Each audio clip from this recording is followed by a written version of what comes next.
Tonight.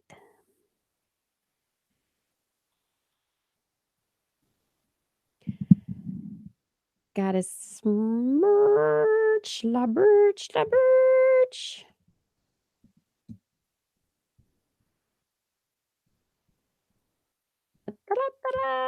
We're here, we're here. Aha! Identity 4 says it's live. So we are live.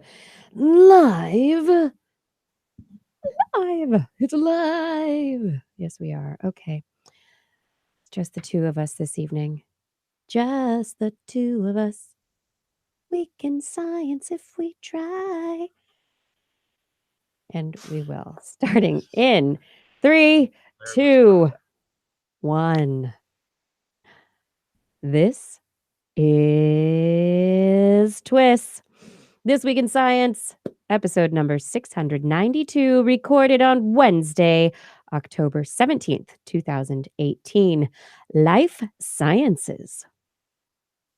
Hey everyone, I'm Dr. Kiki, and tonight on This Week in Science, we are going to fill your head with life questions.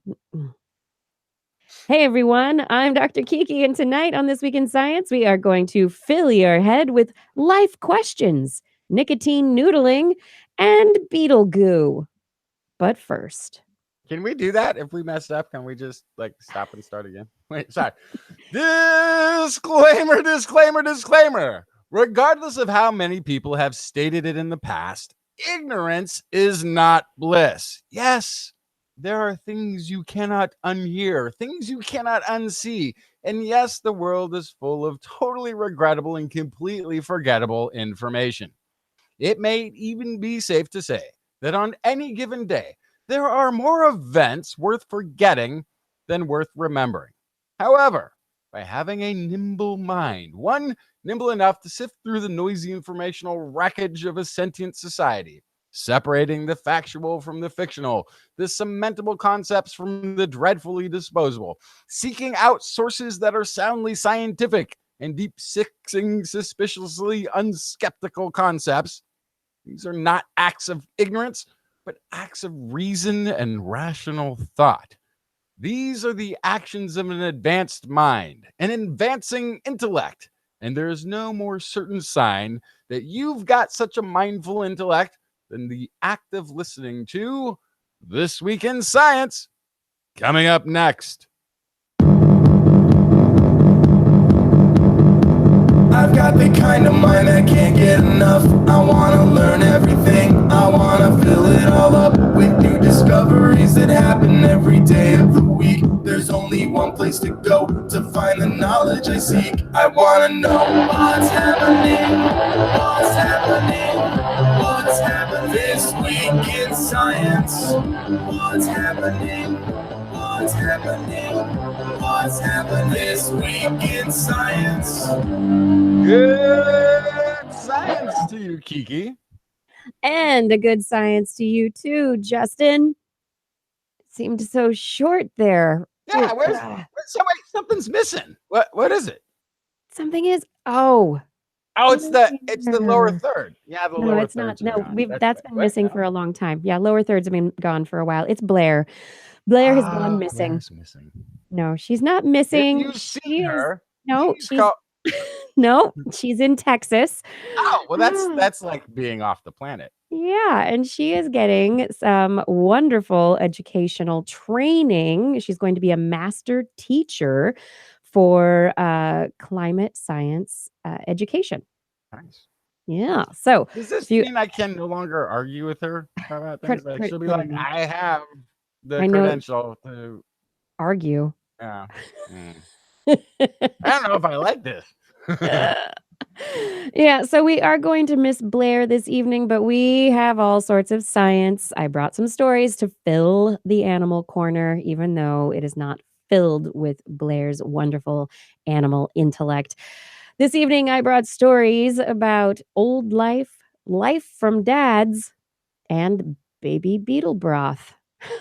What did you bring, Justin? I've got, what did I bring? It's a good question. I haven't really looked at I got some stem cell news. I've got some hurricane tornado news. Hurricane Tornado, by the way. Oh, is Hurricane Tornado? Is that the name of Hurricane- my new rock band? Yeah, it's a Hurricane Tornado is what every rock band was originally going to call themselves, except that there was already a band called that. That's why they aren't all named that. And then if time permits, there will be a Nicotine story as well. And it's not it's different than the one I think you brought something. It is different. We have different nicotine stories. It is a nicotine fueled evening. So I guess if you need a trigger warning for nicotine, that'll come in the second half of the show. But let's get into what we already have started. Oh, before we jump into everything, I want to remind everyone that if you have not yet subscribed to This Week in Science, you can do so online. Find information at twis.org, TWIS.org, or you can search for This Week in Science anywhere podcasts are found, or on YouTube or Facebook. All right, let's talk about my two dads. No, wait, I don't have two dads. Most people don't have two dads. I mean, you can have two dads, but not biological dads, where two dads create cells that go on to become an embryo, right? That doesn't happen, right? Not often. No, like not ever. So the bunch of researchers just published in Cell, my screen has decided to do some silly things and I don't know what's going on with it. There's the X. I'll close the button. Okay.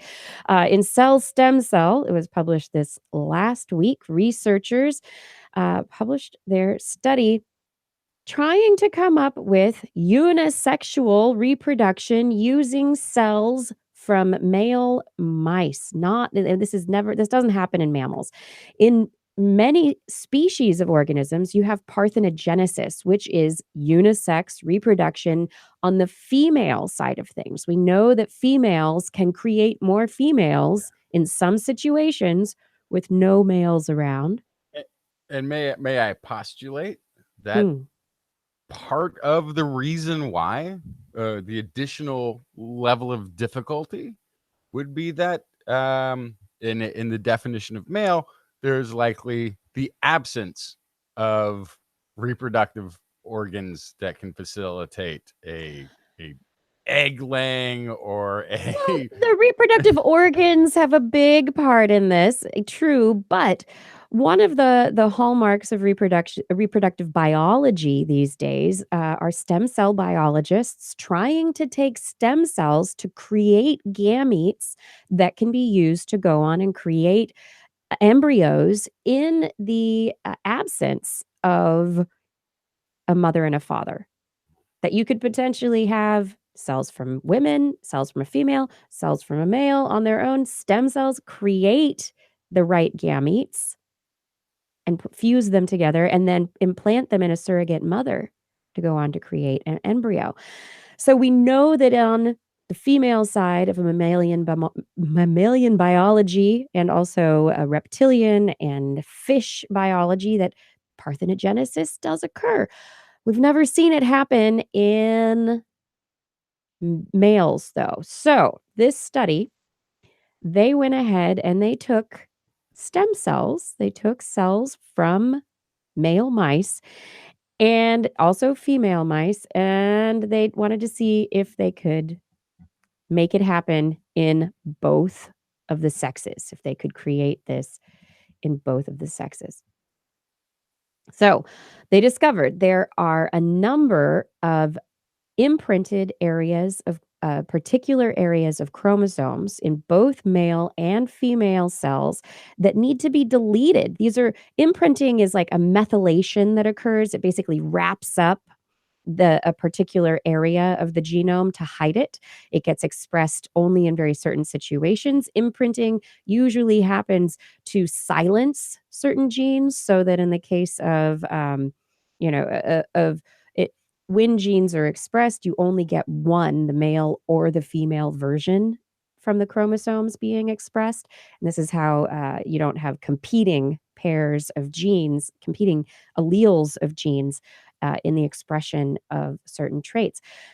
So they took these embryonic stem cells, male and female. They used CRISPR-Cas9 to delete various segments of the genome. They only had to delete a few in the females. They had to delete 6 in the males, and then later an additional 1, so 7 areas of imprinting had to be deleted in the male gametes. They created these oocytes. They created the sperm. They created these gametes to create the embryos. They made lots of embryos. Many of them survived from the female created cells. None of them survived in the male created cells. They could not get it to work. So, one of the big interesting bits, the information that they're learning here is that the male cells really are just not set up to move forward to reproduction. The imprinting that's involved, the traits that get expressed, there are instructions that we do not understand that exist in the male genome that lead to infertility, that lead to embryos that don't make it to term. So at this point in time, the research is pushing forward on the female side of things because it's working very well there. We're going to be able to create eggs from female cells that will probably go on to create embryos that will be viable. But at this point, with male cells, it's not working. That's too bad. There's not a likely track for grow babies in the future. No.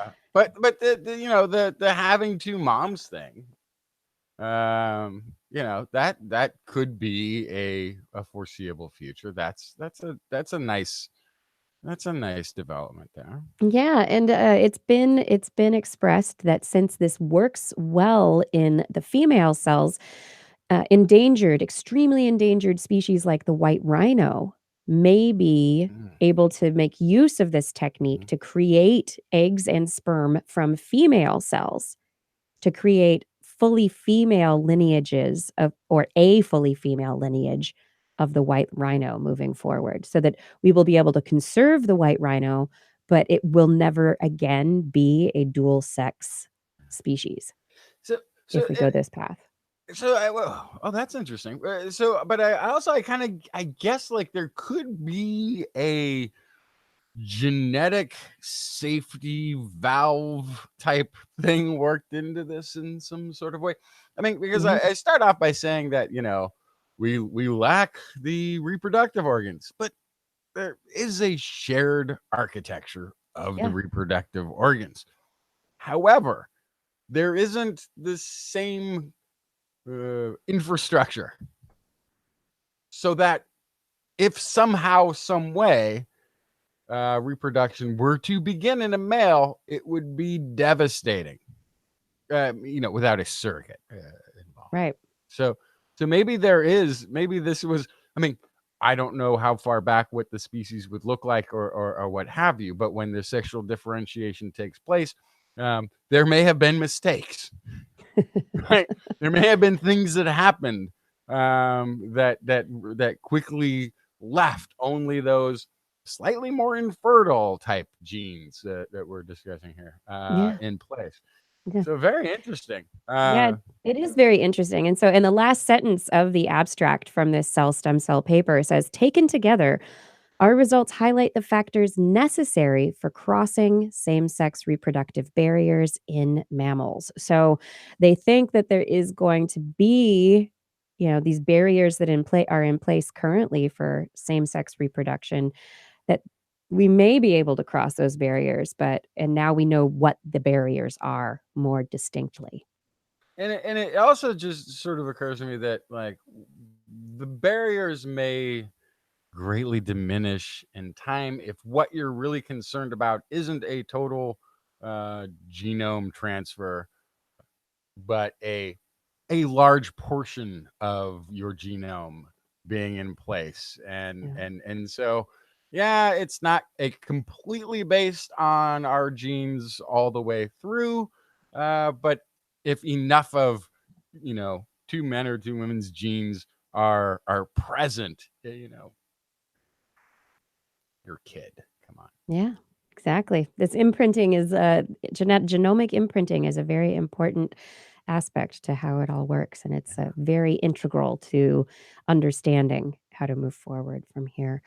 Now, moving forward from this kind of new life, creating new life, let's look back at really, really, really old life.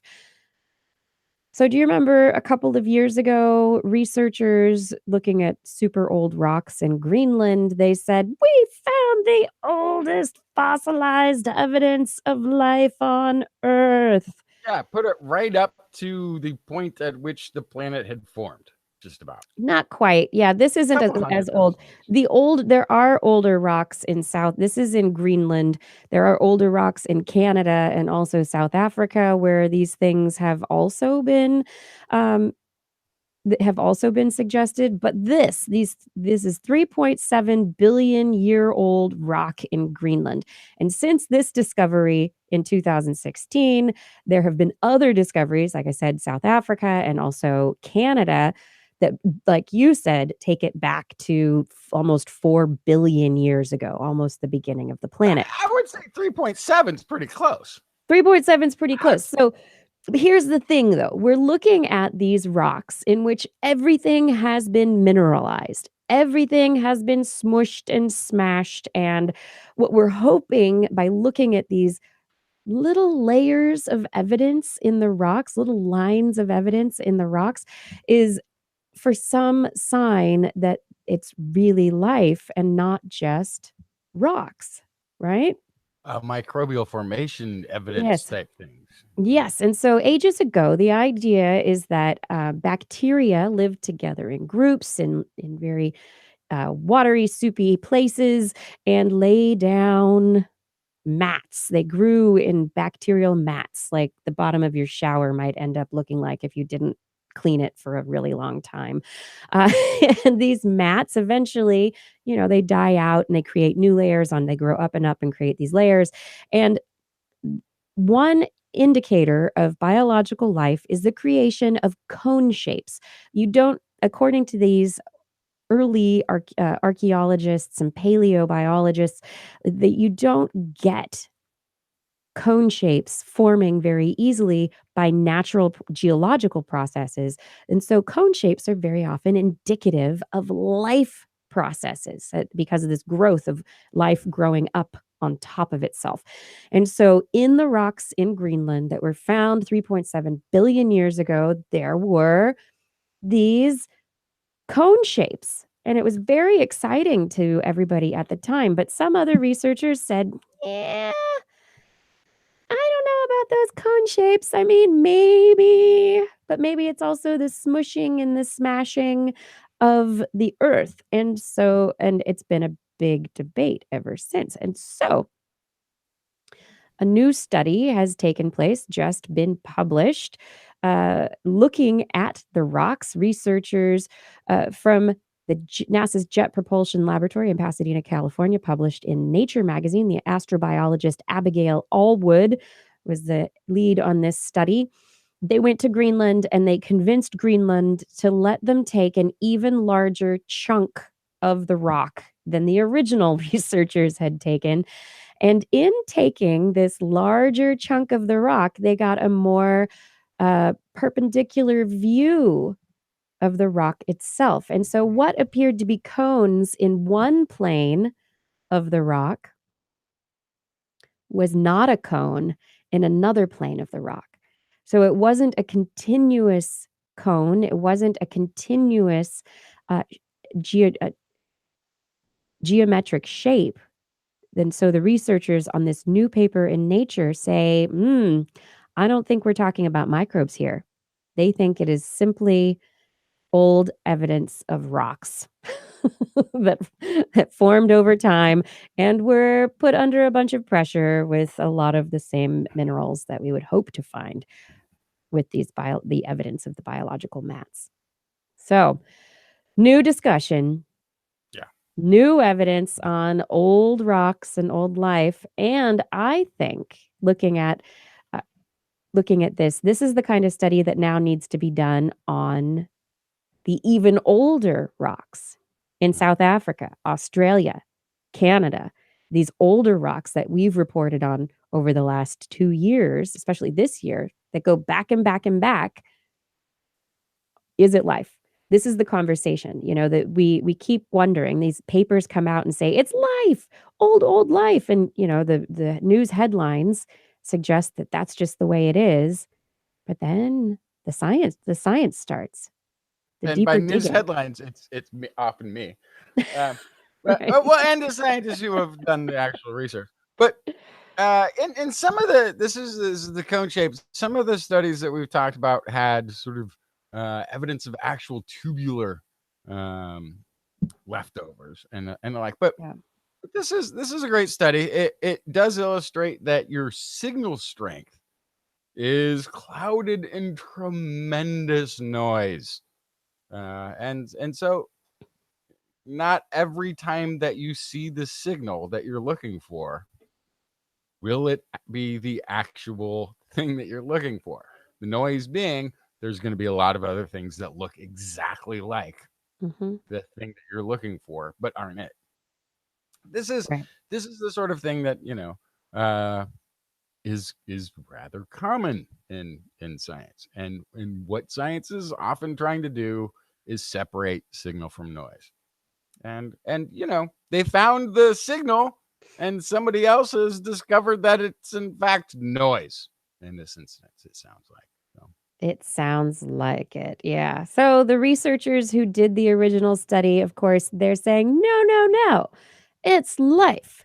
And the researchers who did, and this new study in Nature, they're like, no, it's not life. And so the debate will go on. And I'm sure that these methods are going to be added to look at the even older life that has been found in Canada, or evidence of it that's been found in Canada and other places, because once again, this is evidence of life that lived a long time ago. They're mineral fossils. So we're looking at structural makeup, like you said, Justin, and also the minerals that are embedded in the rock that could be indicative of past metabolic processes during a certain particular time.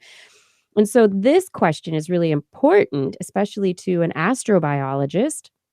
And the reason this is a study that's really important to NASA as well is that NASA wants to send a rover to Mars to look for signs of life in 2020. And so if we know what the signs of life from a long time ago look like here on Earth, and we have a really good idea of that, we'll have a better idea of where to put our rover to go looking for the same kind of evidence on Mars.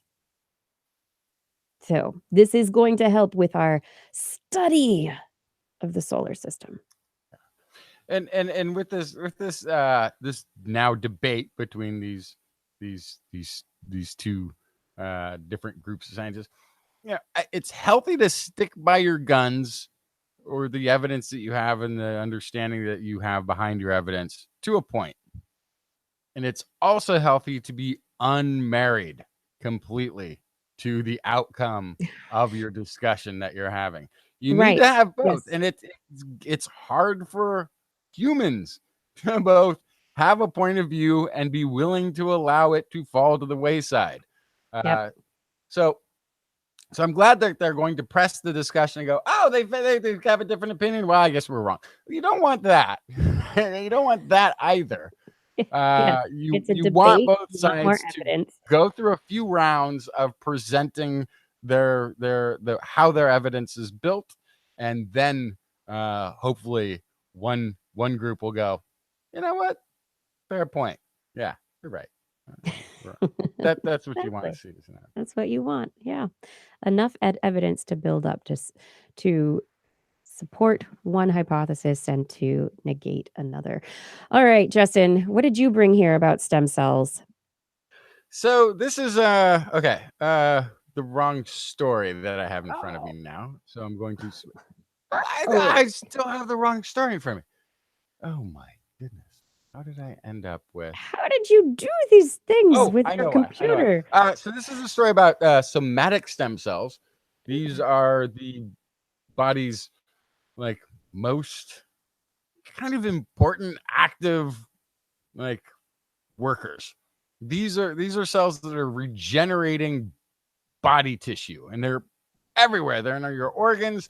They are constantly keeping us from deteriorating into decomposing piles of goo. This is quotey voice of Elizabeth Davis, who's a doctoral researcher in the neuroscience program, University of Illinois, and the lead author of this study. If we could find a way to target and control stem cell proliferation in the body, there could be potential medical benefits, including turning off the proliferation of cancer stem cells or inducing proliferation of somatic stem cells where we want tissue to grow. So this is very much involved in healing. And she's proven here that these stem cells are directly controlled by the automatic nervous system. What is the automatic nervous system? You The might ask. autonomic nervous Autonomic. system? Sorry. Autonomic. Yes. Yes. It is kind of automatic. It's an automatic. Yeah, it's an automatic system. The autonomic. Thank you very much, Doctor. So what is this though? This is a unconscious functioning system of neurons that are connected throughout the body into the organs. They're controlling things like your breathing, your blood flow, your digestion, activities within organs. Stuff that if you had to consciously focus on, you would be doing so all the live long day. You could get nothing else done but concentrating on your blood flowing and your breathing, and you would have no mental energy to do anything else. So it has two major networks of fibers running from the brain throughout the entire body, like I said, reaching into nearly every organ. These neurons release neurotransmitters, which can affect cells either directly or indirectly. So directly would be a talking to a cell and getting it to do specific things within there. But it can also like affect general area things around an organ, things like inflammation or increase to decrease blood flow to an area. So they have two sort of large functions that they can do directly, indirectly. So before this study, scientists had suspected that the autonomic nervous system was involved in stem cell proliferation, but they didn't know if that was direct or indirect. So a direct relationship means this system says stem cells in this organ, in these cells, do this activity. Whereas the indirect would be stem cells generally go that way, and see if there's anything interesting for you to do when you get there. Well, I think it's it's the exact on-off switch where the autonomic system has a direct line saying stem cells, be stem cells, versus the autonomic nervous system just influencing the organ and then having metabolic factors or hormones or neurotransmitters that make their way to the stem cells and then tell the stem. And because the organ is working in a particular way, then the stem cells grow. Yeah, and so right? if it is a direct relationship, according to Megan Daly, who's assistant professor at the Department of Animal Sciences at U of I, if you wanted to change the regeneration potential of an organ, you wouldn't have to stimulate or suppress the activity of neurons. Instead, you could just figure out what neurotransmitters, and these neurotransmitters are basically chemicals, are controlling proliferation of these stem cells, and then get that chemical to those cells with a targeted cell delivery. So to characterize the relationship, researchers focus on stem cells from the intestinal lining in mice. They found not only that the stem cells did have receptors for autonomic nervous system neurotransmitters, but also the neurotransmitters changed the behavior of cells. Just what they would expect to see for a direct relationship. Wow. Yeah. That's a big wow. That's a like we've been like sometimes this show passes itself by. And we're talking about like we are on the cusp, right around the corner, the ability for us to create a cloned organ for you outside in a lab, and then have that thing. And then science is like gone past that and been like, actually, we may be on the cusp of just getting your stem cells to rebuild everything on the inside.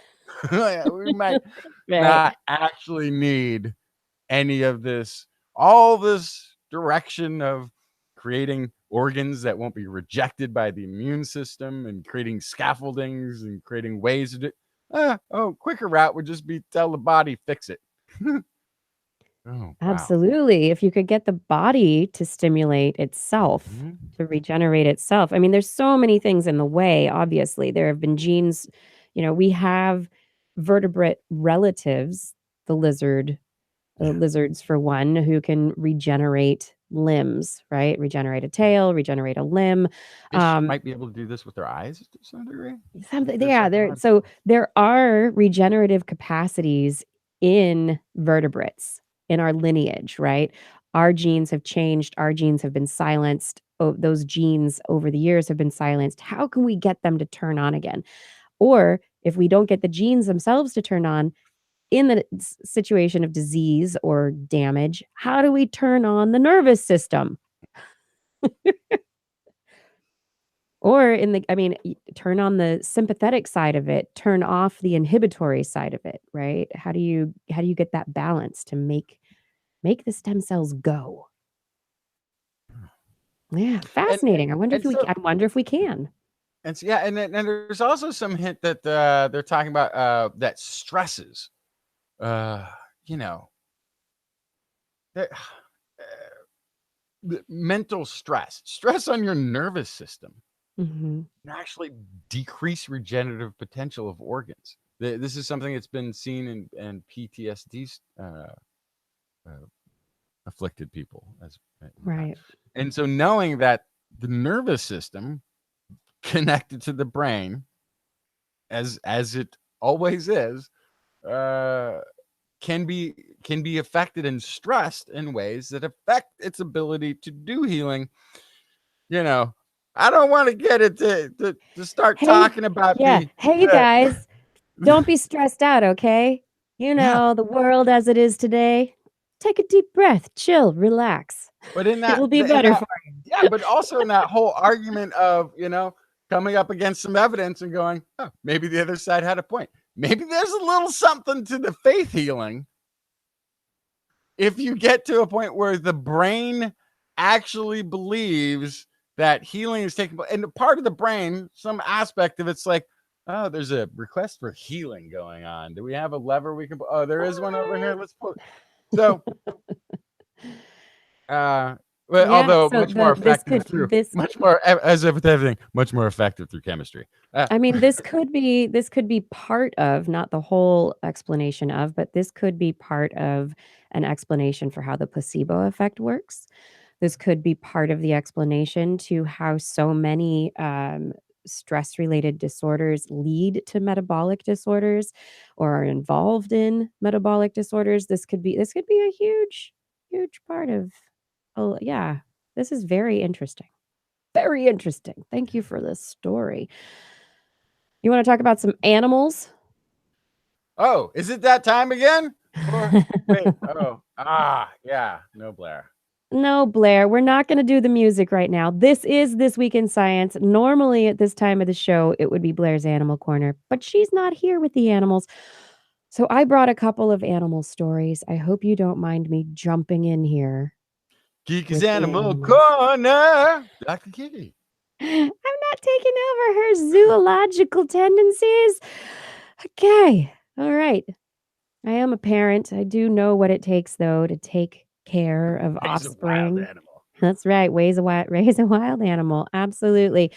Well, there are some animals that do different things, definitely, to take care of their offspring than others. And the kind of animal that we're going to talk about today is an invertebrate known as the carrion beetle, Necrophorus vespiloides.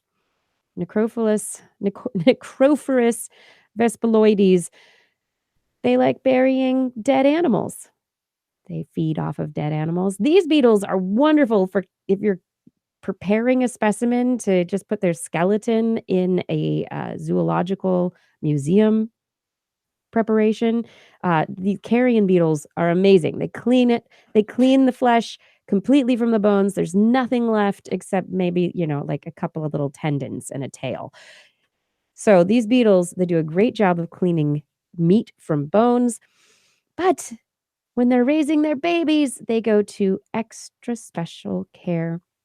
These burying beetles, they bury little vertebrates and they keep them fresh for their babies. They open a little cave inside the flesh of the dead animal, and the babies crawl inside to feast on the decaying flesh. So this is what you'd expect for a beetle and their babies. Good beetle parent, right? We're a flesh-eating beetle. This is what our babies do. So here's where it gets really interesting. These beetles, the parents, keep it fresh inside the little feeding cavity. They clean it out and they keep it fresh for their babies. But they don't just clean it out. No. They go in to the cavity and spread all over it salivary. Well, I don't really have salivary, but from their mouth cavity and their anal cavity secretions. They put their secretions all over the ends, all over the end. What? Are they salty? I don't know, but they spread the secretions all over the inside of this baby feeding cavity. And the researchers that just published in the Proceedings of the National Academy of Sciences in October 15th, they have discovered that the secretions of these beetles match the parents' gut microbiota. They did a test in which they let the beetles have a normal baby breeding, feeding situation. And the other situation, they swabbed the cavity to remove the secretions that the parents left inside. The babies that did not get the parental secretions with all of the gut microbes grew to much. They didn't grow very much. They grew to about a third of the size of normal beetles. And they didn't survive as well. So what the parents are doing with their gut goo is creating a microbial fostering environment for their offspring that aids the digestion possibly of the decaying flesh and allows the offspring to have better access to those nutrients for more efficient growth and survival. Passing it on to the next generation, but also I'm kind of curious if there's a competitiveness, like an anti-pathogenic competitiveness of this microbiome being out there, because you imagine when you eat stuff, you're adding a potential competitor to the microbiome. And what's magnificent about the microbiome is it's tough. It's kind of by its creation, nature, or evolution, however, it's there to beat down any potential competitors. Right. You take those competitors, you put them out there against the real world, they're still winning. Yeah. So hear this. This is the last very exciting part of this discovery. So decaying flesh, it's stinky. This is not something that smells good. However, You and me.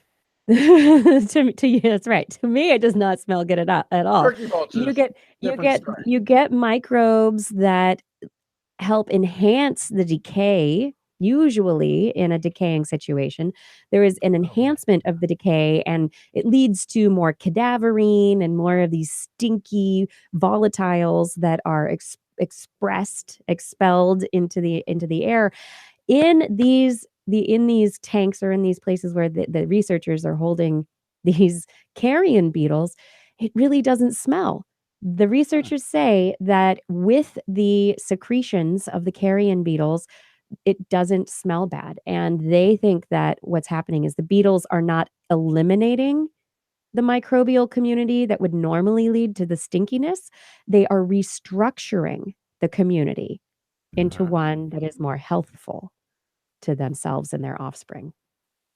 Interesting verbiage. I wonder what they mean by this. Yeah. Well, they're adding their microbes to the existing environmental microbes, and their microbes they're adding to the mix, but in a way that is beneficial, and it leads to less stink. I wonder if it's just slowing it down with this addition.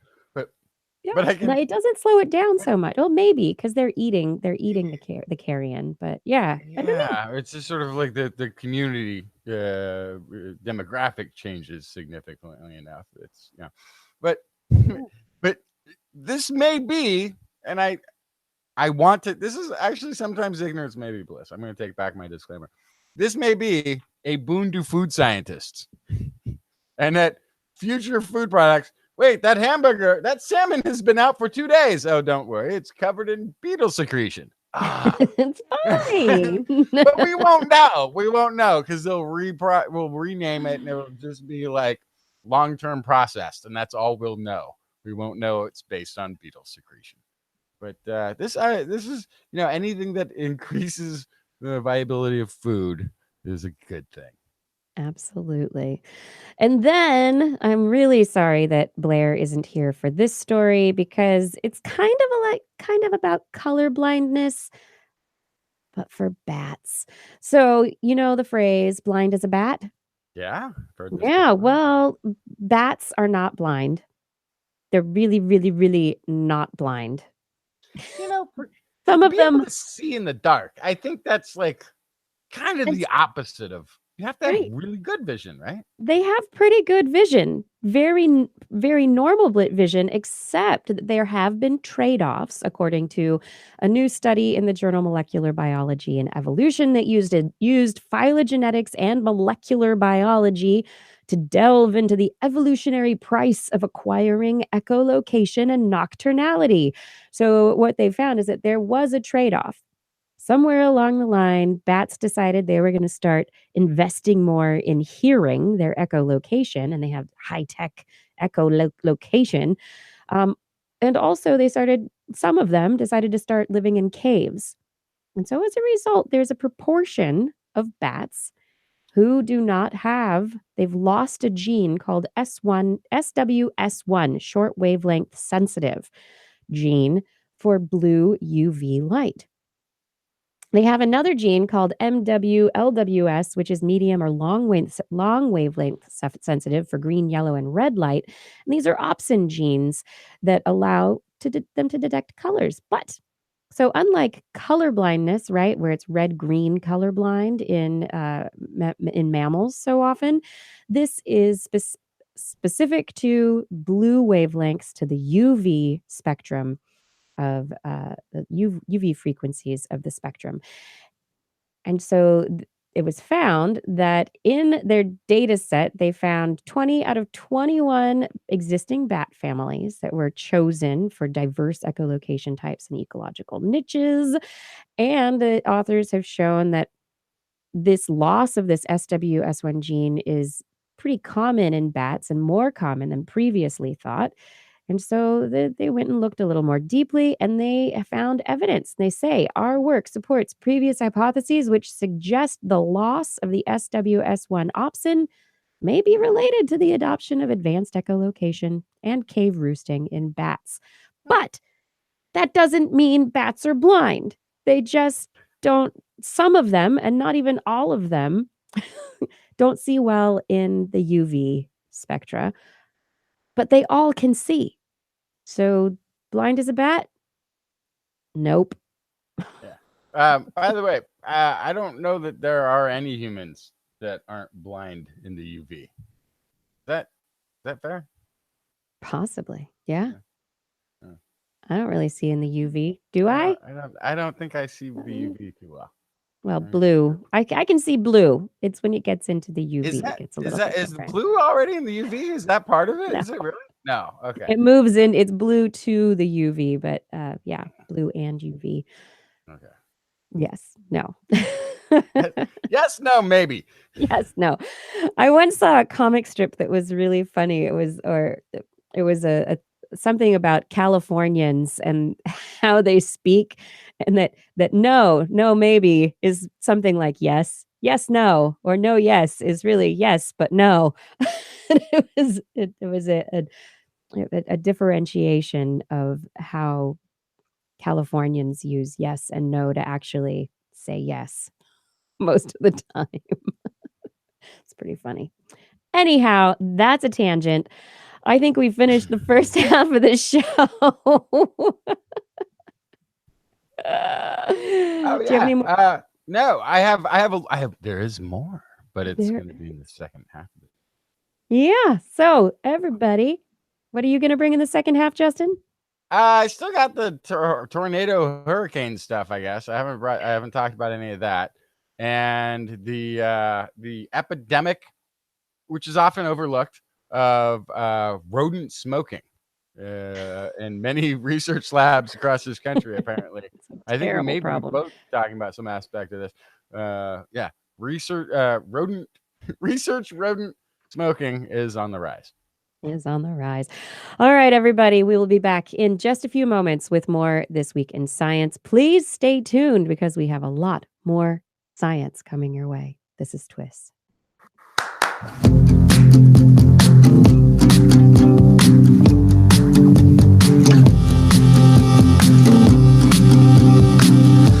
Can't explain things you've heard with more than intuition. A lot of research shows the way to go. New conclusion. The methods of hypothesis and patience are the only things I need. Put on a pair of goggles and go looking for the things I couldn't see. The answers lie somewhere within this scatter plot of first assumptions. Hi, everybody. Thank you so much for listening to another episode of This Week in Science. We are glad we can bring science into your week with a little bit of fun discussion about the stories that we bring each and every week. And we're so glad that you bring us into your lives for this short period of time. To keep TWIS coming into your lives, please consider supporting us in what we do. More than just listening and subscribing, supporting us through your purchases and donations is a way to help keep TWIS on the air because we are listener supported by listeners just like you. You can also tell people about TWIS. If you know people who love science, please share because, I mean, serious, you can't just keep all this good science to yourselves. What are you thinking? You got to share with other people.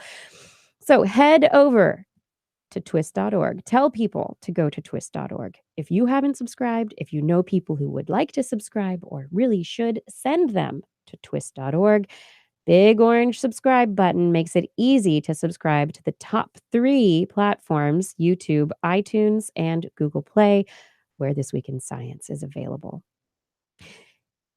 Once you've done that and you want to support us even further, consider heading to our Zazzle store.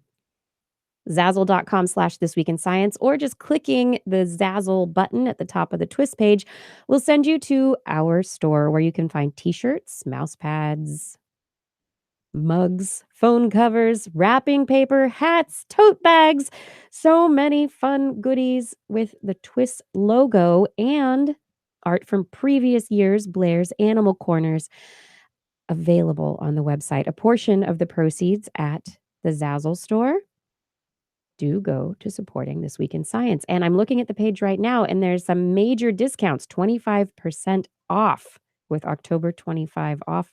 So there's a big discount happening at Zazzle right now in case you wanted to support TWIS and maybe not spend as much on those items as you usually do. Back at thisweekinscience.com, another way we are doing our annual calendar. Blair's come up with a whole bunch of art for the 2019 TWIS Blair's Animal Corner calendar, and it is available for pre-order right now. So if you go to twis.org and click on the TWIS 2019 Blair's Animal Corner Hypnotoad frog thing image underneath the subscribe button, you can go directly to an interface that will allow you to pre-order the calendar and get your order in now. Make sure you get your order in so that we actually do make the calendars. If we don't get enough pre-orders, we're not going to make the calendars. So make sure you do it. Make sure you order it. Don't wait. Also at twis.org, you can slide on down the sidebar to the yellow donate button. This takes you to a PayPal interface where you can choose an amount of donation, amount of your choosing, one time.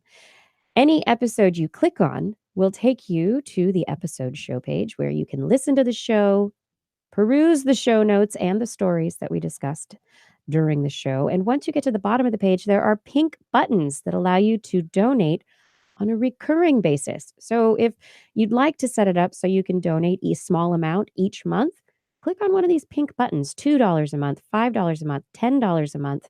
Why don't you click on that $10 a month pink button? It will allow you to donate in a recurring fashion using PayPal. If you'd like to use another platform aside from PayPal, we also have Patreon. You can go ahead and join our Patreon community. Click the big red button once you've gotten to the Patreon homepage for our show and become a patron. Choose a level of support. How about that $10 tier? At $10, that's when we say thank you to you on the air at the end of the show. Click on that. Click on that. Photon support, $10 a month. That's it. It's like a cup of coffee worth for each show. It's like $2, $2.50 a show. That's it. That's it for all this wonderful entertainment. And you help keep TWIS going, and we appreciate it so much. So these multiple ways, all of them you can get to through twis.org. Now, everyone, I just would like you to know how much I appreciate those of you who do help us, and those of you who are new to the TWIS community. Thank you for joining. Thank you for listening. Thank you for being a part of what we do. We couldn't do any of it without you. Thank you for your support.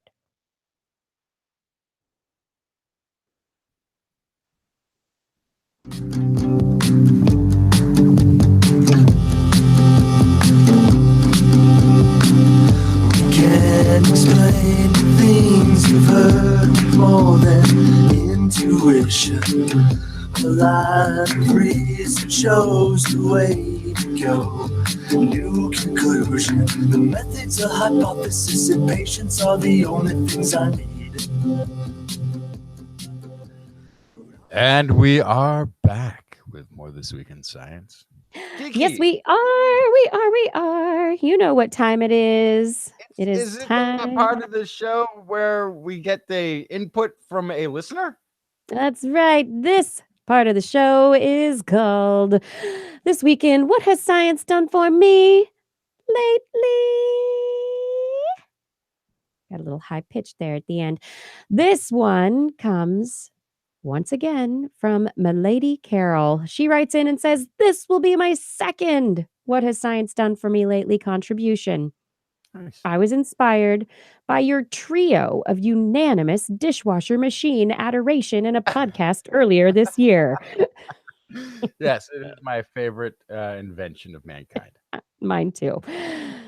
She says, "I am on the opposite end of the curve from you, and that I grew up in a house with a dishwashing machine that I abhorred to such extent that I have not sought to use one as an adult. Oh, no. I wash my dishes by hand and feel I'm extremely water and energy efficient.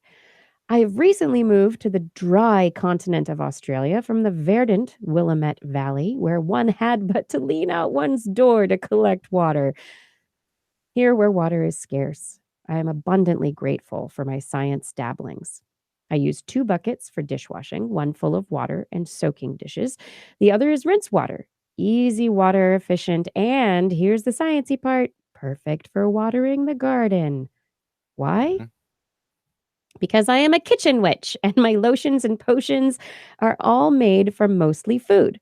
I make my own cleaning materials, balms, and toothpastes from kitchen cupboard items, so everything in my world is biodegradable, plant and animal friendly, and safe to consume in case one has wee kidlings or pets. I take my 2 big buckets of food debris and soap water from the sink and use them to feed my herbs and vegetables with zero concern about chemicals that kill. I just made 2 batches of lye soap and some jars of beeswax salve to gift for holidays. I even make my own enzyme counter cleaner from citrus peels. I'm so happy that science allows me to take happy, healthy, mostly edible components and through judicious application of heat and chemical reactions, create safe products that sprang from and are happily returned to our precious earth. Thank you, science. Okay. Okay. What? So, What? You got a bone to pick here? MiLady Carol is not a normal human. She is a superhuman. She is engaged in, amongst other things, gray water recycling into the garden. This is next level. This is where we all need to be. This is where we all need to go. I would argue, though, a little bit. So first of all, for the normal human, dishwashing is about 5 times less efficient in water usage than a dishwasher. It is abhorrently inefficient to do things by hand. Usually because people just let the water run. The water But if you're runs, you use using, more of it, and it goes right out into the sewage, and it's lost fresh water. but If she's you're doing it a very efficient way. okay, And okay. as you can see, she's got However, buckets that hold the yes, water. yes, all of this sounds good. However, I would argue that if you had a gray water dishwasher that used garden safe soaps and did the same operation, and that water then went to the garden directly from your dishwasher, you would be still more Ooh. efficient than doing it by hand. I think it needs to But be tested. yes, but still, I will say, I love that she's creating a gray water cycle within her water usage. That's a big thing. It's been a really long time since we had the Earthship biotexture people on, Right. but that is a critical component to a true green living situation, where we're not just sending water down the sewer that does not need to be. Water that was used in this manner that she's washing her dishes with could also be used to flush a toilet. So there's a tremendous capacity for us to be more efficient with our water, and I absolutely applaud MiLady Carol for going out and doing just that.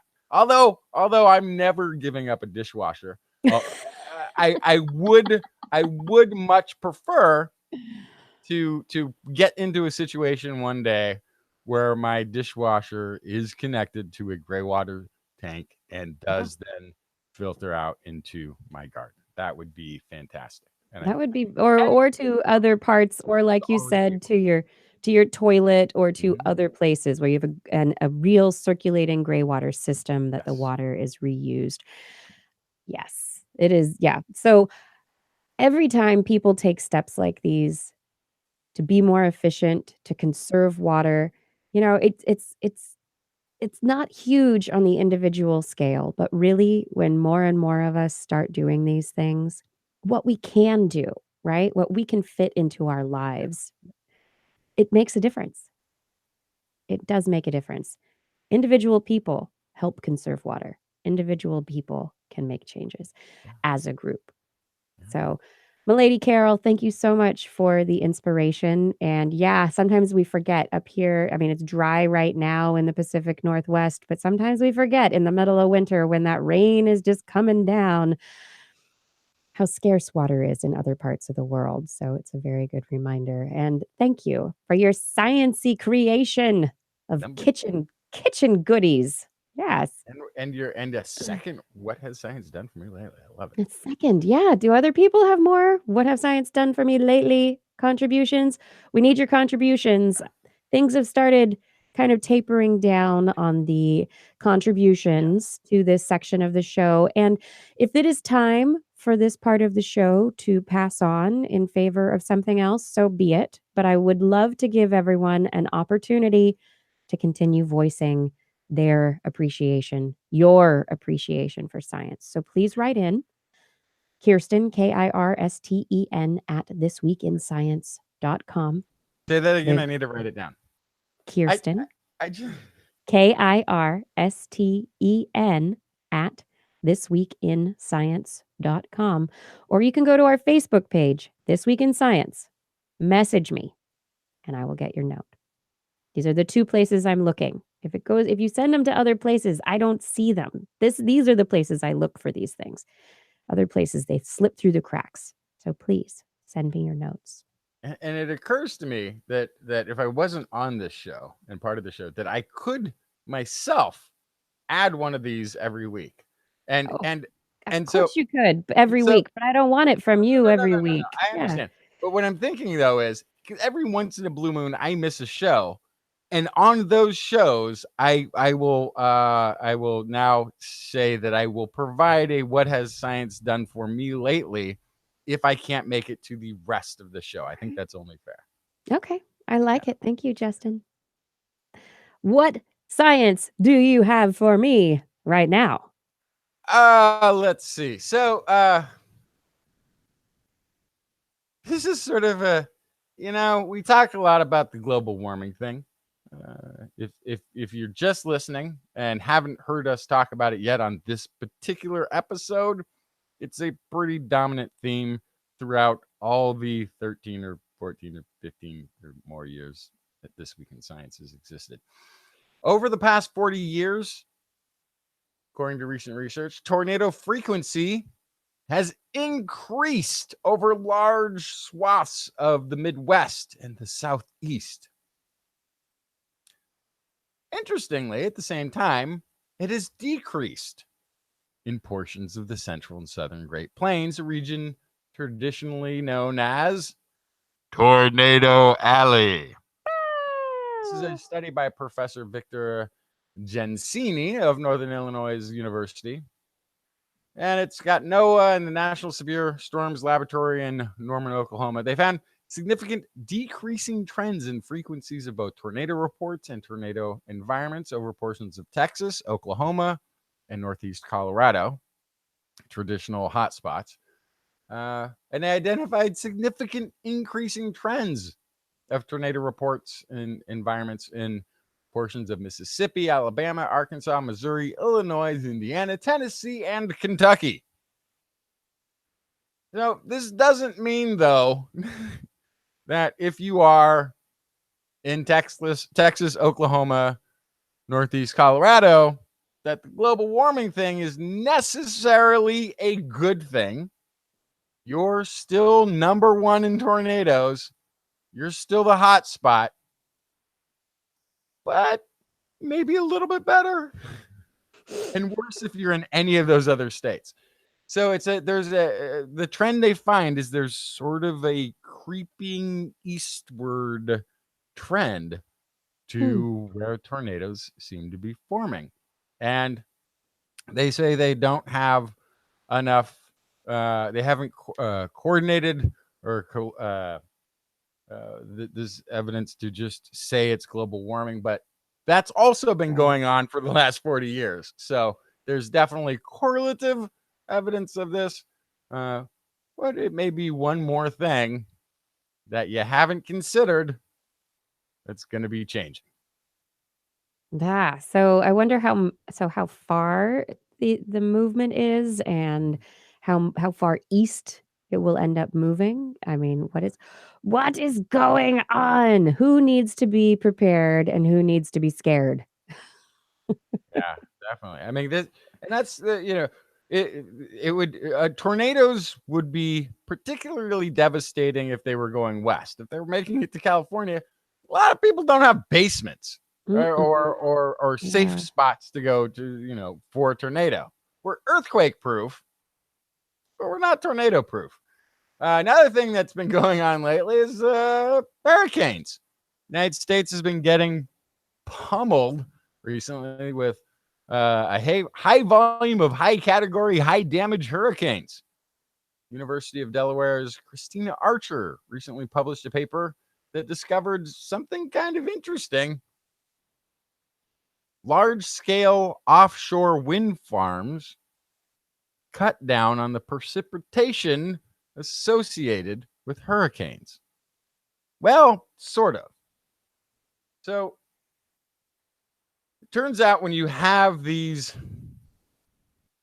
well, first of all, so we hurricanes have this they have the wind damage and all of this, and there's the surge, right? The sea surge, that big wave that comes. But sort of like what we saw and have seen by a lot of the hurricanes, the ones in Texas, even the ones in the Carolinas recently, it's not necessarily the storm surge, which is the biggest problem, but it's all the rain that gets dropped. Right? So the rivers do get backed up by storm surge, but then it's that additional rain that keeps falling as the hurricane just sort of sits there over land as a tropical storm or whatever it is, severe storm. And those already stressed riverbanks then start flooding. What Archer noticed in her study was that when they hit wind turbines, probably due with some sort of conservation of energy or some sort of thing, the winds slow down a bit. There's an effect known as convergence. It's sort of like is described here. It's like if traffic starts to back up. And this convergence actually enhances, it increases precipitation.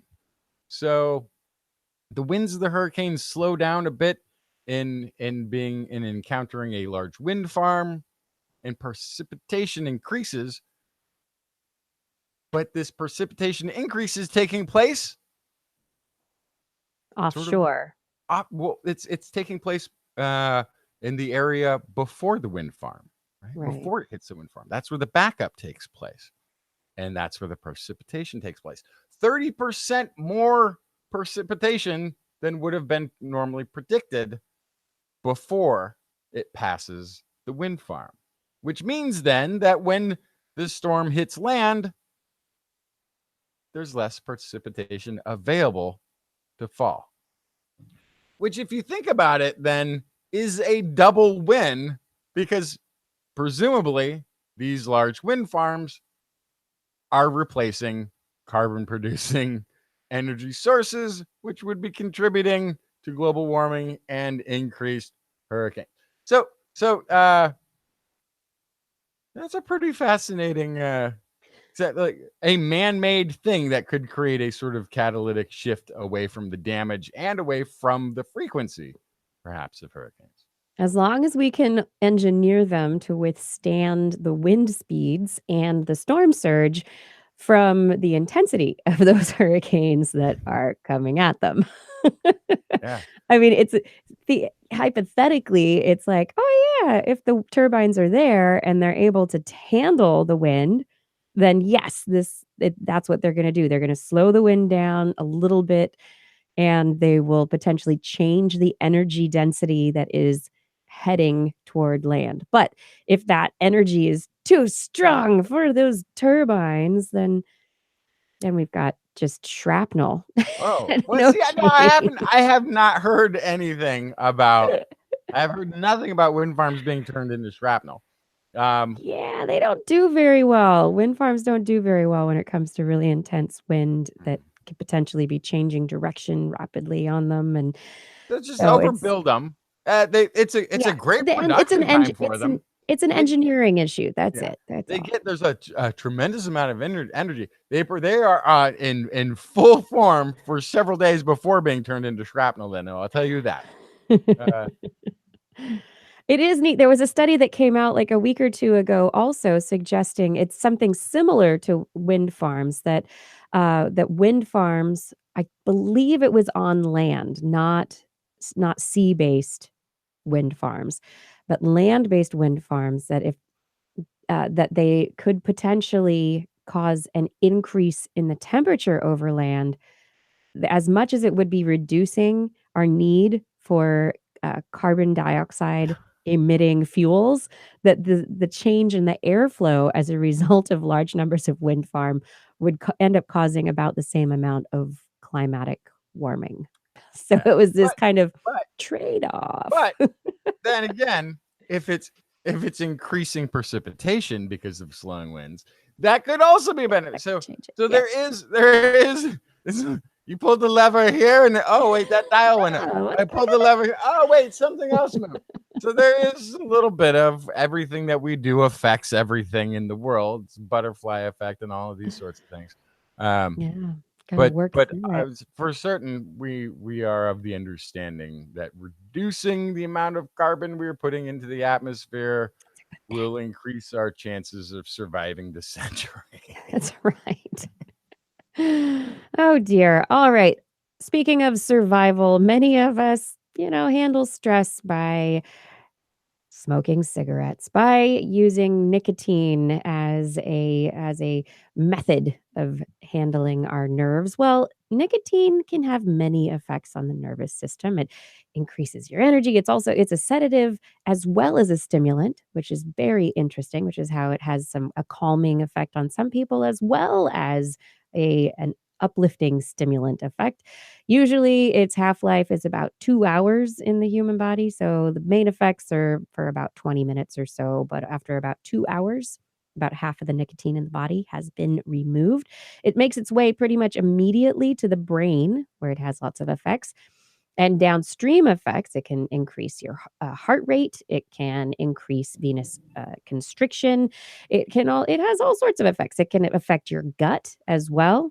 We have nicotinic receptors all over our body. And so as a result, the effects are widespread. Most of them, though, are not as bad as the stuff that's in the cigarettes anyway. But we know that there are these cognitive and behavioral effects on users of nicotine, and researchers wanted to know whether or not there was a link between the nicotine and offspring.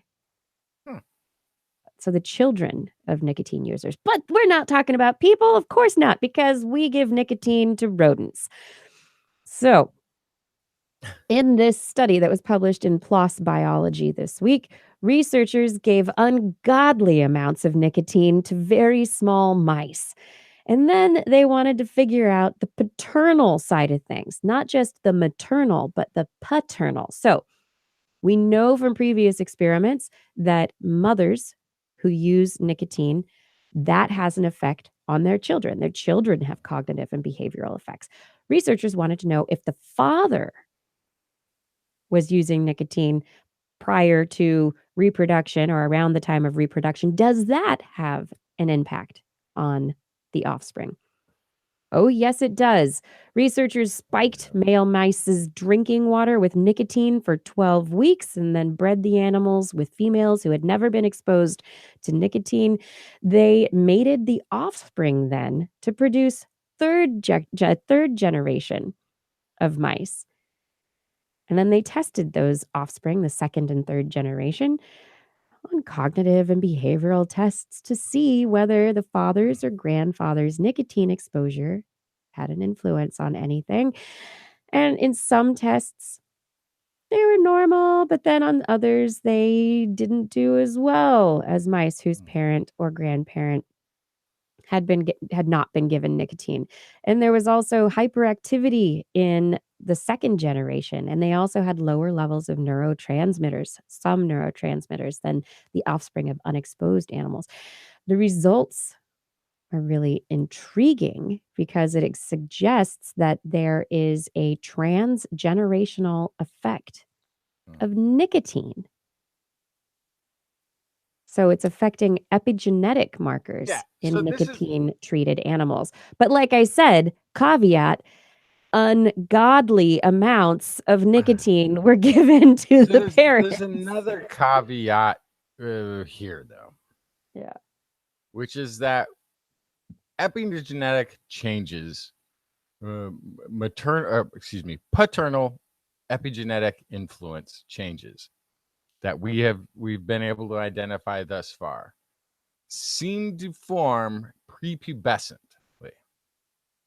The experiences of pre-puberty of the male affect the offspring, not anything that's happened beyond the age of whatever that is, 12 to 14 or whatever. So I think that for us to concern ourselves with this in humans, we would have to be considering 3-pack a day smoking 10-year-olds as being those that would elicit these similar generational affects. Because and I think there has been an experiment done in the United States over a course of about 50 years when almost every male smoked cigarettes and was in, even if they didn't, took on more secondhand smoke than a 10-year-old smoking 2 packs of cigarettes they would encounter. Now, so a lot of caveats to understanding one of those where the epigenetic changes actually can or cannot influence. Oh, that would be really interesting to find out that all that smoking in the 40s and 50s and 60s that led to the hyperactivity and ADHD epidemic. well, but having said all of that sort of disclaimeriness of this, the exposure of prepubescent youth to cigarette smoke has massively decreased in these past decades. Yes, as gone smoking down. It's has going been down for sure. banned from restaurants, as less and less people smoke, or less people smoke in the home, or we're more aware of. It's like, yes, we're going to, be adults and go hide behind the bushes around the corner from the youth, as opposed to accidentally bumping into them with cigarette butts and burning them once in a while. Like we have changed our philosophy in this society to the point where, but that could, you're right, that could have been a generational exposure of youth to cigarettes and tobacco and nicotine that could have had these generational epigenetic effects by that youthful exposure. Yeah, could be. Epigenetics, as this study suggests, nicotine has epigenetic transgenerational effects. So we don't know exactly how it affects humans, but the implications are interesting nonetheless. Tell me about your nicotine study. So this is scientists at Scripps Research. They actually did the study. I had nothing to do with it. They tested a potential new smoking cessation treatment in rodents, which again is that rodent smoking in laboratories across America is an unseen epidemic, but it's been going on apparently for a very long time. This is just 2 different stories that we happen to bring this week where rodents were smoking.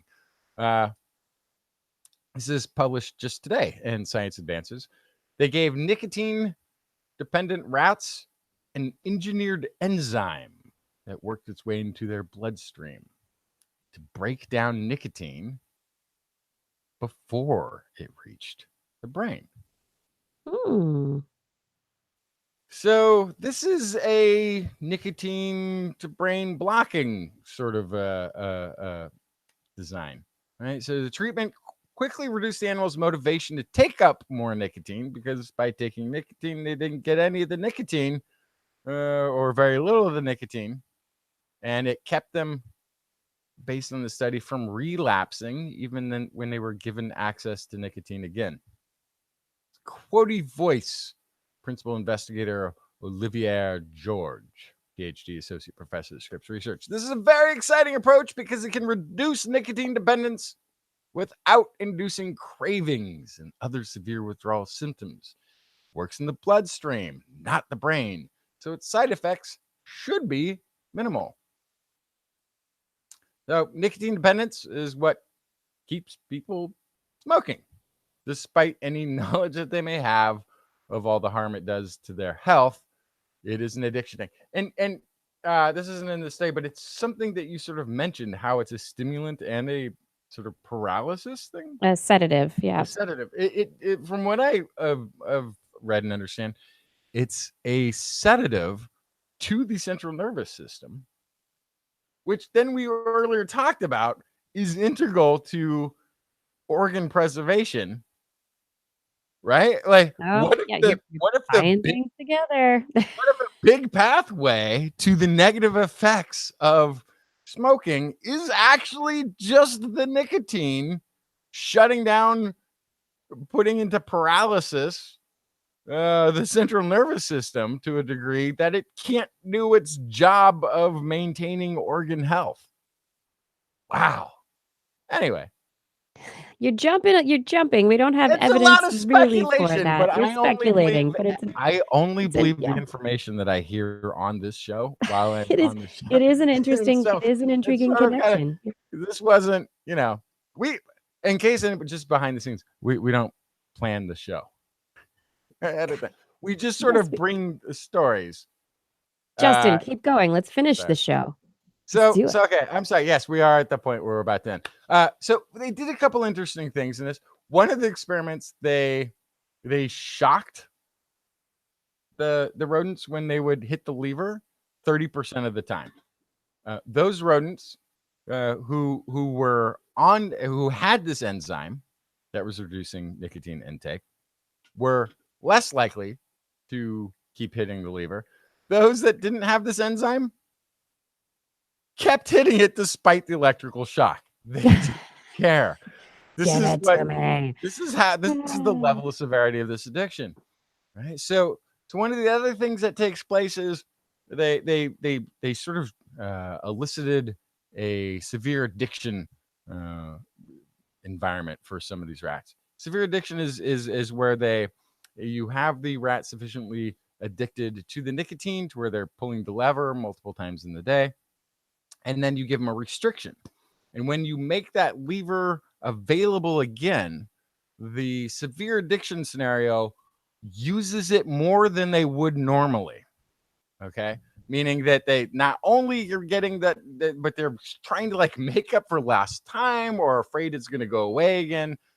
So they overuse after a period of restriction. Those with the enzyme actually showed a reduced use. So there's a lot of nice evidence that they have that would make this something worth bringing into the human marketplace at some point, and that's the next wave of things that they're going to be looking at.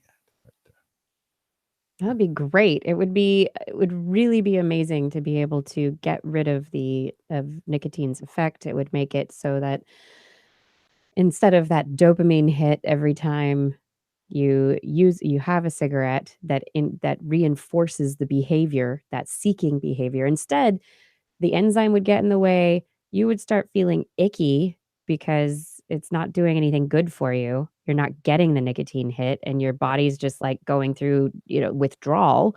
And so you're off the nicotine all of a sudden. And then you're like, I don't want to do it anymore because I'm starting to feel bad. And then you kick the habit. Yeah, and one of the important things in this too is that it's not 100% effective.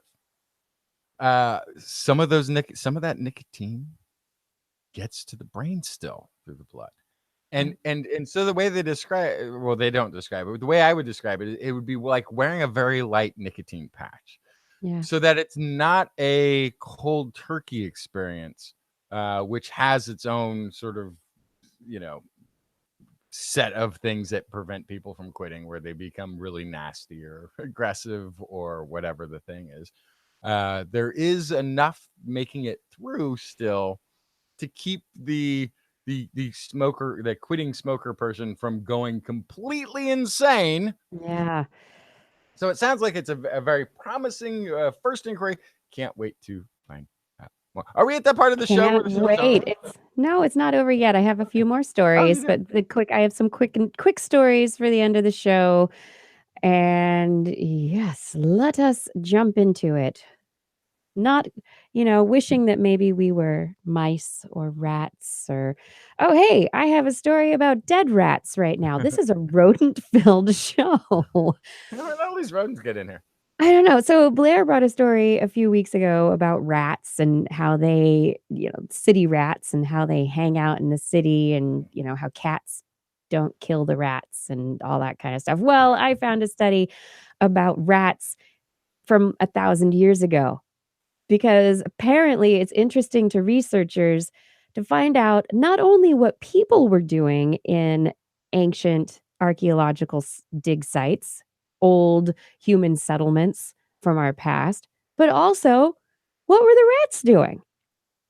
What were the pests doing around about that time?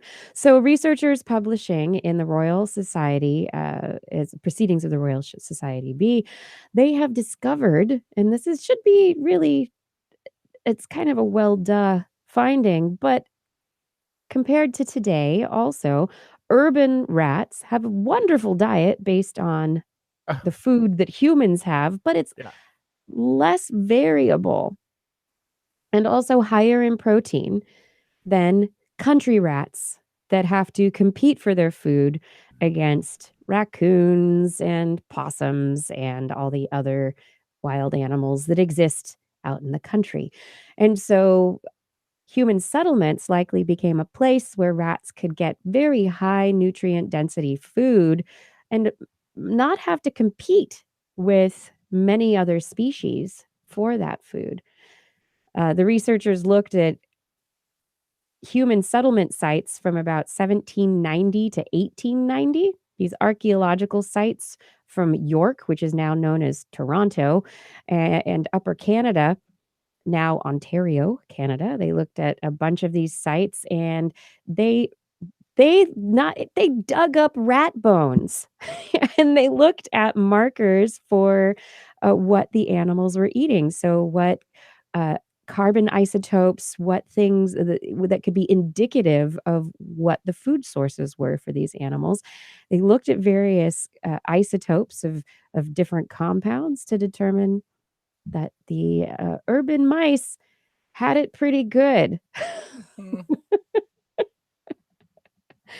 And I do like the commentary in the abstract for the researchers. This study highlights the potential of using the historical and archaeological record to provide a retrospective on the urban ecology of commensal and synanthropic animals that could be useful for improving animal management and conservation strategies in urban areas. I mean, I think it's just, trying to figure out how long rats have lived with us. And I just think it's interesting. They dug up rat bones from an archaeological site. And really, they're suggesting that more and more often we should preserve not just the human bones, not just the dog bones and the cat bones, but the rat bones and the mouse bones and the raccoon bones and whatever bones you find Yeah, to really that's get a because picture. you think of somebody doing a human archaeological, and it's like we found a bone. Oh, it's just another rat bone, or it's a cow Yeah. bone. More bovine bones everywhere. Tossing this, but it also occurs to me that how easy, where did garbage go before I could put it in a plastic bag, put it in a plastic bin, and then a truck came by, threw it into the back of that, and drove it far away. There must have been heaps of garbage everywhere for hundreds and hundreds for all of humanity that rats had to feast on. Yeah. We don't quite see it as much today, but this we're garbage heapers. Yeah, people making those garbage heaps, Yeah. garbage heap earth, making good environments for rats to exist with humans in. Another study, this one is not necessarily a super happy study, but speaking of mammals, let's talk about biodiversity. We are currently in a period of time that researchers are calling a mass extinction, that the Anthropocene is a period of time in which mammalian species are rapidly going extinct.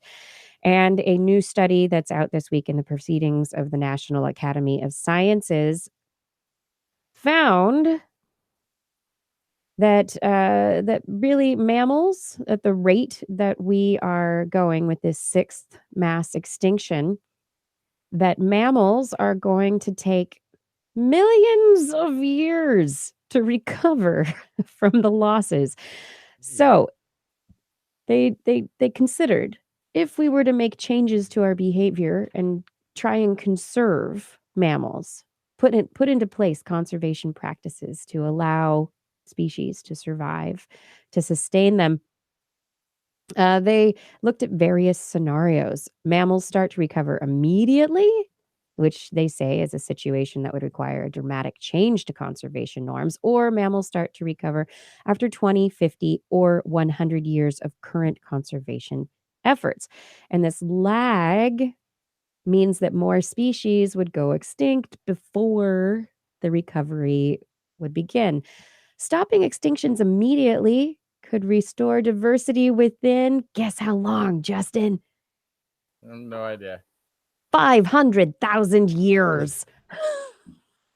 We've mucked it up for the next 500,000 years at least for mammalian diversity. Good job, team humans. Ugh. Yeah, and if we continue with conservation as status quo that it is now, with species like the white rhino going extinct, elephants and others looking at some serious issues, primates in peril. If we don't start within the next 50 years, restoring mammalian biodiversity would require 5 to 7 million years. So basically, we either change things right now and maybe mammals get back to pre-Anthropocene diversity levels in 500,000 years. Or if we wait for 50 years when it's like, 2060, 2070, 5 to 7 million years before animals before they really have a comeback, before their diversity comes back again. It's going to take that long for respeciation, for the diversification of the animals that for animals because animals are going to die out. We're going to lose lineages, and then it's going to take that long for new ones to form. Yeah. Yeah. So there's this thing though that then humans might not be the best thing that's ever happened to this planet in the diversity of species sort of category of ways of looking at the world. Eat them all. Just kill everything. Well, if you think about it, the ones more coal. If you think about it, the ones that we eat with great frequency are still here in abundance. I think the next step of evolution for mammals that want to survive into the future is be edible. I've said this before. Well, there is that, but what the problem is the diversity goes away. I mean, how many different kinds of cows are there that we eat? How many different kinds of chickens lay eggs for us? It's not like it's massively diverse chicken species. That's like okay. But to be fair, no. Let me finish my thought. Let me finish my thought. So that we are maintaining them, but the diversity is lost. And as humans increase our need for food, we are clearing land at a massive rate for the industrial agricultural efforts to feed everyone. And so we are losing the diversity from the rainforests. We are losing diversity from the temperate forests. We are losing diversity everywhere we clear land to allow those cows to roam. Everywhere that we clear land for food. My child is still awake right now, and I'm really inspiring him right now. He's like, Mom, what have you done to the world? But to be fair, though, with this lack of diversity of living creatures on the planet, has been a dramatic increase, and never before seen on this planet increase in diversity of emoticons. So we humans are contributing something. So many. I mean, what? Apple just came up with the cream cheese bagel emoticon. That's amazing. So there's that contribution. All right, and my last story is the snow song. The What? Song of the Snow. And I want to leave you with the sound of the snow from Antarctica. This was recorded from the Ross Ice Shelf. Researchers were recording vibrations from under what is called the fern layer. The fern layer is the snow that's like that moves around. The wind turns it into little hillocks and ripples, and but it is varied, and based on how it looks, the wind also runs across it and creates vibrations that come through the snow and into the ice below that makes up the ice shelf. And so as a result, there are sounds that can be heard when you speed it up.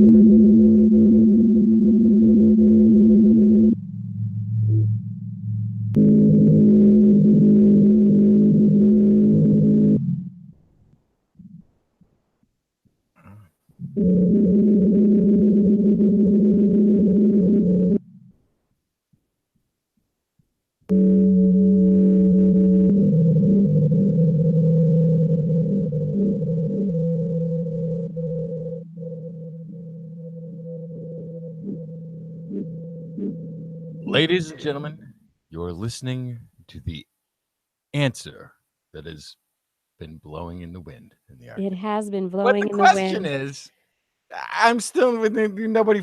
We forgot to ask, but the answer is blowing in the wind. Yes, this has come from seismic sensors that are buried under that deep snow sensor. And this is the sound of the ice from Antarctica. Kind of creepy. I don't know. Maybe you like it. Maybe it's good for your meditation, for your yoga.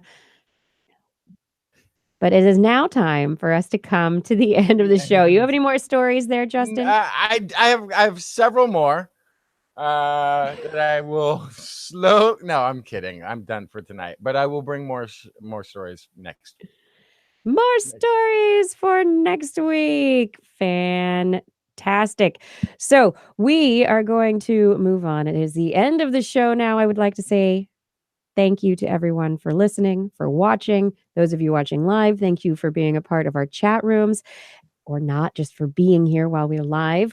And for Fada for helping us with show notes and descriptions on YouTube and social media. Also, thank you to Gord for monitoring our chat room. Thank you to Fada also for monitoring the YouTube chat room. Identity 4, thank you for helping out in recording the show. Couldn't do any of this without those of you who are helping out. Justin, thanks for co-hosting. Glad you showed up. Thanks for producing. That's right. You're welcome. Thank you. And I would like to say thank you to our Patreon sponsors. Thank you to Tyrone Fong, Mark, E.O., Byron Lee, Kevin Parachan, Mark Hessenflow, Matt Sutter, Aaron Luthen, Flying Out, Christopher Rappin, Brendan Minish, Greg Briggs, Robert Gary S., Marjorie Rudy Garcia, Kurt Larson, Steve Lesseman, Ben Rothig, Sean Lamb, Greg Riley, Jim Drapeau, Lisa Slazuski, Rick Christopher Dreyer, Brian Carrington, Jason Old, John McKee, Paul, Rick Ramus, Artyom, Sarah Chavez, Ulysses Adkins, Ashley Pants, Christoph Zuknurek, Kevin Reardon, Noodles, Jacqueline Boyster, Richard Porter, Ben Bignell, Dave Wilkinson, Paul Ronovich, Aiden Jeff, Dave Neighbor, Brian Condren, Richard Eric Knapp, Time Jumper 319, Bob Calder, Bill K, Jason Roberts, Matthew Litwin, Jack, Mark Mazzaros, John Rataswamy, Craig Landon, Tony Steele, Alex Wilson, Steve DeBell, Josh Fury, Charlene Henry, Harrison Prather, Ken Hayes, Ed Dyer, Richard Onermus, G. Burton Lattimore, and Paul Disney. Thank you for all of your support on Patreon. For those of you who are interested in finding out how you can support us on Patreon, if that's something you're interested in, you can head over to twist.org and click on the Patreon link, or go directly to patreon.com/thisweekinscience. And also, it is a big help if you want to share This Week in Science with people you know and love. People you know would enjoy our science. On next week's show, we are interviewing an astrophysicist, black hole expert, gravitational wave measurer, Dr. Dan Holtz from the University of Chicago. He works on I'm just totally blanking blanked on the name of it. Of course, the gravitational wave detector. It's That probably called the gravitational wave detector. no, This it's is not. how these astrophysicists It's got a write. 4-letter acronym that's supposed to be easy to remember, and I just blanked on it. But anyway, someone will remind me, I'm sure. But the gravitational wave detector, and he had a paper out recently limiting the number of extra dimensions to space. So, based on measurements made using the gravitational wave detection of crashing neutron stars. So, I am looking forward to talking with him about use of the gravitational LIGO. There we go. Oh, Yes. wow. Thank Here's LIGO you. for this. Thank you, Identity for LIGO, the gravitational wave detector. Looking forward to finding out about more about the gravitational wave detector, the merging of black holes, neutron stars, all these things, and how it tells us so much more about our universe. Cannot wait. And we'll be broadcasting live Wednesday night, 8 p.m. Pacific time at twis.org/live. You can watch and join the chat room if you're interested. You can also do that at YouTube on our YouTube channel. You can watch live and join the chat room there as well. But if you can't make it, don't worry, because past episodes are always going to be on YouTube and also at twis.org. Thank you for enjoying the show. TWIS is also available as a podcast. Just Google This Week in Science in your iTunes directory, or if you have a mobile type device, you can look for TWIS, the number 4 Droid app in the Android marketplace, or simply This Week in Science and anything Apple Marketplacey. For more information on anything you've heard today, show notes will be available on our website, www.twis.org, where you can also make comments and start conversations with the hosts and other listeners, or you can simply contact us directly. Email Kirsten at thisweekinscience.com, Justin at twisminion@gmail.com, or Blair at blairbaz@twis.org. Just be sure to put TWIS, TWIS, somewhere in the subject line. Otherwise, your email will be spam filtered into oblivion. You can also hit us up on the Twitter, where we are at TWIS Science, at Dr. Kiki, at Jacksonfly, at Blair's Menagerie. We love your feedback. If there's a topic you would like us to cover or address, a suggestion for an interview, a haiku that comes to your night, please let us know. We will be back here next week, and we hope you'll join us again for more great science news. And if you've learned anything from the show, remember, it's all in your head. Wrong button. This Week in Science. This Week in Science. This Week in Science. This Week in Science, it's the end of the world. So I'm setting up shop, got my banner unfurled. It says the scientist is in, I'm gonna sell my advice. Show them how to stop the robots with a simple device. I'll reverse global warming with a wave of my hand. And all it'll cost you is a couple of grand. This week's science is coming your way. So everybody listen to what I say. I use the scientific method for all that it's worth, and I'll broadcast my opinion all over the earth. Cause it's This Week in Science. This Week in Science. This Week in Science. Science. Science. This Week in Science. This Week in Science. Science. Science. I've got one disclaimer, and it shouldn't be news, that what I say may not represent your views, but I've done the calculations and I've got a plan. If you listen to the science, you may just yet understand that we're not trying to threaten your philosophy. We're just trying to save the world from jeopardy. And This Week in Science is coming your way. So everybody listen to everything we say, and if you use our method instead of rolling a die, we may rid the world of toxoplasma. Got the cause it's This Week in Science. This Week in Science. This Week in Science. Science. Science. This Week in Science. This Week in Science. Science. Science.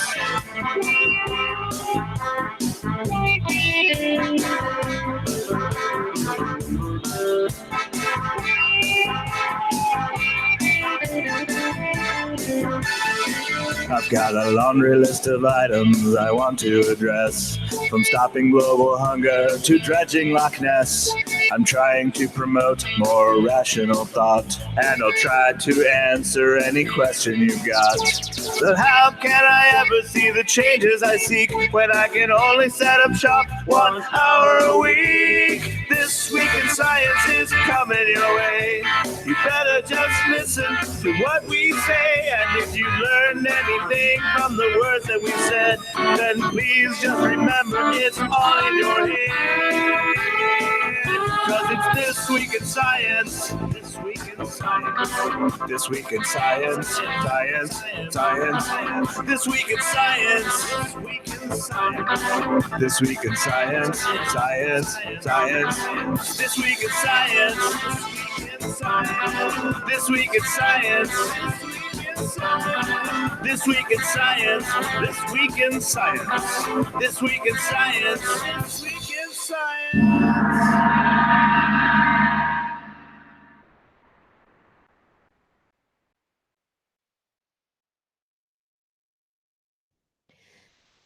And we have come to the end of the show. It's time to go. It's time to go. The end of the show. It's not so sad. Don't be feeling oh so bad. Every time you have a show, it has to come to the end. It's the time for the end of the show. Time for the end of the show. It's time for you and me to go. It's the time for the end of the show. It's the end of the show, everyone. Justin is, after all this talk about nicotine, probably doing something about that. I have no idea where he is. He was complaining he had no caffeine earlier. No caffeine. What is one to do? Glow sticks. I don't need glow sticks. I've got glow sticks. Got plenty of those somewhere in my house. Somewhere around. Thank you, everyone, for enjoying the show. I hope it was all right, minus Blair. Not quite as much of the usual dynamic, but Justin and I have been doing this for a while. All said, he was missing his caffeine. Oh my God, Growly Bear, you're funny. Justin and the Nicotines. That's his 1960s band. It's your 1960s swing rock band. That was Roswell Lightning Bolt. Oh, okay. Yeah. Maybe Justin and the Nicotines is a band that plays at the Tiki Bar. Yeah, that's actually a very convenient place for that band to play. Right. it turns out there's light available everywhere. You don't have to ask. Mm-hmm. For science, there's superhero calls. Thank you. Ed for Connecticut says my mustache is looking good. Am I going for a Groucho Marx look? I actually think that I pull off a little bit more of an Errol Flynn.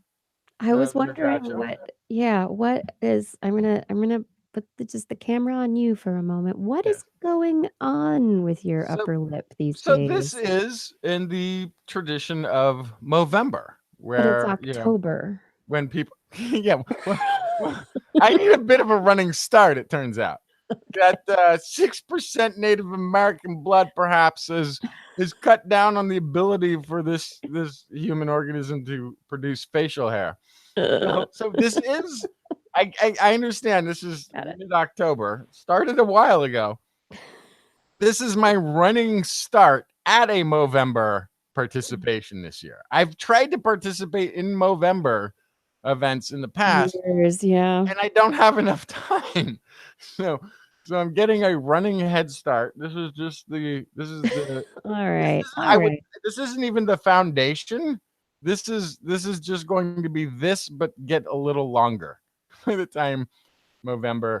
And it might not make it. I might not make it because You might not make it still, even with the running start. Because already I'm finding myself multiple times a day, sort of like doing like I've got something like it's like something stuck on my lip, like doing a compulsive. I'm not used to it even already. But That's funny. we'll see how it goes. We'll see. This will be the attempt. I'm glad you're attempting. Godspeed. Oh dear, oh dear. But Groucho, this is an interesting thing. What There's Groucho? one Marx Brothers episode where I think they're all the brothers are impersonating Groucho. Where did this come from? And it was from the chat room. Ed was okay. asking if I was going for Groucho Marx, which was also by like a grease pencil thing. It was like drawn on, for the movies. He later grew one for real life stuff, but in the movies they were just the other Marx Brothers. What episode? Which movie is it? But they all were impersonating Groucho, and then you realize, oh yeah, these are brothers, because as soon as the other brothers put the faux mustache on, it becomes rather hard to tell them apart. they all, like, you suddenly realize that any one of them could have decided to be, I'll be the Groucho. I'm going to put this on and we'll, anyways. And it's got that lovely scene where it's Harpo and Groucho, and they're Harpo's pretending to be the mirror, and Groucho's suspicious. He's trying to fool the mirror by looking around and then doing some activity, and it's Harpo mirrors it, and then he puts on a hat, but Harpo's got a different hat, and it's like, oh, gotcha. Oh, Bleak says you can't preload. It's explicitly against Movember rules. Yeah, well, I'm cheating. and only you know. People who I just meet in November, they won't know. Not having any idea that this required an element of stacking the deck. What an amazing upper lip caterpillar. Everyone. Bleak, I let my facial hair grow until I could be mistaken for homeless, and then I shave it. There we go. I wish I could do this. I really do. I would be this whole show would be like at least I would, 1 year of my life I would be a heavily bearded man. But I would just do it for 1 year, maybe I'd get tired of it and change. That's what they all say.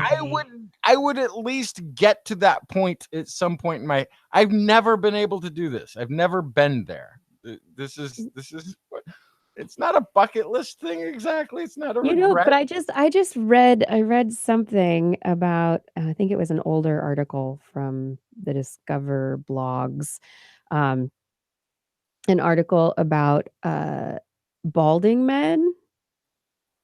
Wait, something about balding enabling beard growth or something. Was that what it was? Am I getting it backwards?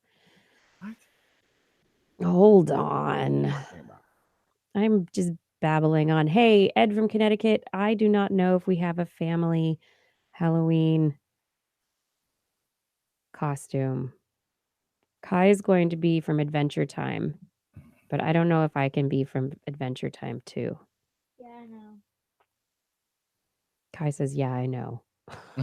Because he's not asleep yet. Was it debrief? No. I'm going as a pirate yet again because I didn't toss last year's pirate costume. I don't actually know. My children that I have been changing costumes on a bi-weekly basis. That's been happening here as well. To be set in stone what the children are going to be, but I will be returning to the role of pirate. Okay, here's the story.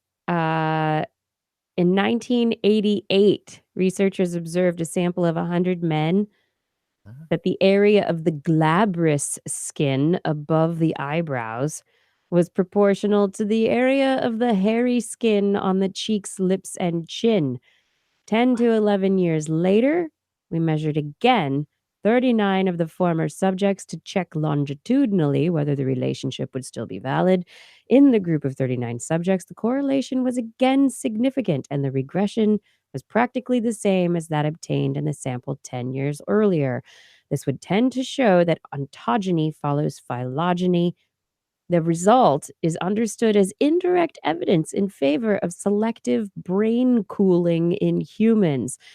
So really the researchers were studying they basically took the bald head and beard growth to mean that the beard ability of a man to grow a big fluffy beard even though they're bald is to allow for head cooling, that the beard keeps the head warm and compensates, but that cooling of the for because the large brain organ needs to cool. So, Here's the but skill. is the reverse true then? Because I have the That's most what I was. luxurious full head of hair. This is where I was going, Justin. On a human, You have a lot of hair, and yet cannot maybe grow any facial hair. Maybe So it's okay. So reverse the compensation. philosophy of the Hypomethylated Yeah, is that's what I'm thinking. the reverse too. Maybe okay. That's what I was thinking.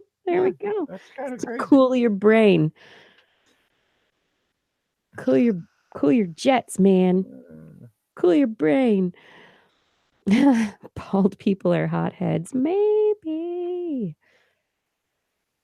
Noodles has dreadlocks. Wow. Yeah. What are you doing? My daughter has dreadlocks. Your daughter has dreadlocks. I know. One of my daughters. Insulating the brain very well. Growing a one of my daughters has had dreadlocks for like the whole run of being on the planet, pretty much. She just grew them, or was it just you guys didn't brush your daughter's hair? No, it was it was an accident, but then it just was the way it was is. it was more along the lines of actual tears during hair brushing. To the point where the new parents were like, not worth it. And you know what? Mama had dreadlocks once and Papa don't care. And so, you know what? Fine, you win. And then the younger daughter is like, this one has gotten, ran into a wall and needed 7 stitches and was out playing again. There's no tears in her game whatsoever over anything. Yeah, so, she's like, brush my hair. That's okay. Yeah. So, and so then, once they're there, then it's a pretty dramatic change, and it's her shtick, and so yeah. Got a pretty cute situation over here. My child and cat snuggled up on the floor. Cute. Okay. So next week, this sounds like a very fun interview. I think it's going to be a super fun interview. Yeah, I think it's going to be a really great interview, and I'm really looking forward to it. He seems like he'll be full of information. We will find out. We haven't spoken with anybody from LIGO yet, so this will be good. Mm-hmm. Yeah, working on that. And Blair should be back next week. So I'll bring fewer stories. Yeah, you did the yeoman's job of bringing a bunch load of stories this week. I did. I brought the animal corner. It was good. But I thought, it was good. I probably could have brought like one less story, but really it was all fine, I think.